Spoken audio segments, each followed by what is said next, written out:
Coba.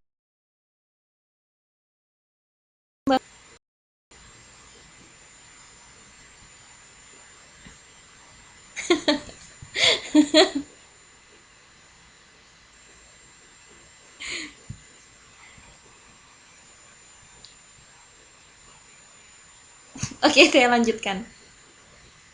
Jadi semua pekerjaan itu tidak bisa kita katakan sebagai profesi, ya kan?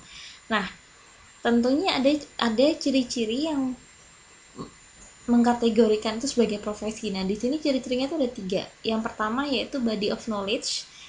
Body of knowledge ini maksudnya adanya satu falsafah, misi, dan tujuan dari bidang kerja. Jadi biasanya dalam pekerjaan yang kita punya ini itu ada satu ketentuan atau misi yang jelas. Kemudian ada kode etik profesi. Kode etik profesi ini adalah perangkat pedoman tingkah laku yang mengikat semua anggota profesi. Kemudian ada kontrol akses tertutup. Jadi biasanya ada upaya dari organisasi profesi untuk menyeleksi atau memberi kriteria bagi orang yang ingin menjadi profesional. Ini misalnya profesi yang paling jelas itu dokter, karena misi dan tujuannya itu kan jelas, dokter itu apa. Lalu dia punya pedoman yang mengikat anggota profesi, dia punya yang namanya sumpah kedokteran.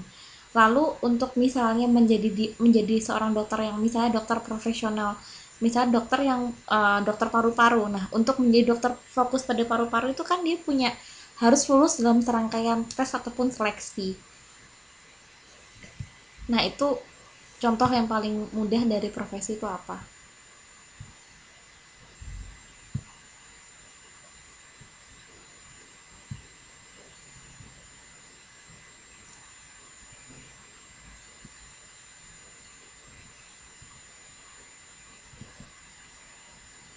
Oke, sekarang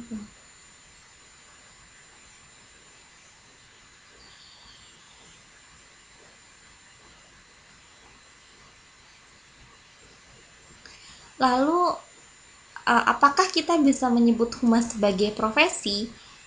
Jawabannya iya. Jadi terkait dengan body of knowledge tadi, kita bisa tahu bahwa dasar teorinya humas itu berasal dari ilmu komunikasi, ya kan?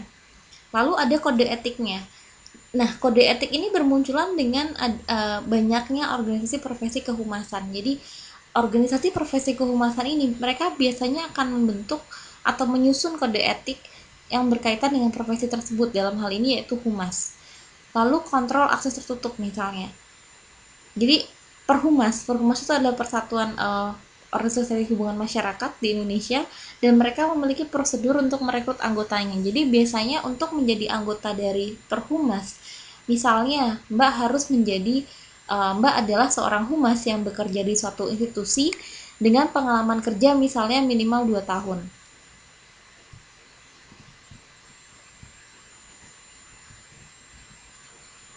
Iya, hakim juga termasuk profesi, Mbak. Karena kan hakim ada, mereka punya pendidikan tertentu, mereka harus punya semacam sumpah hakim gitu kan. Lalu biasanya untuk menjadi hakim juga harus lulus dari berbagai macam tes.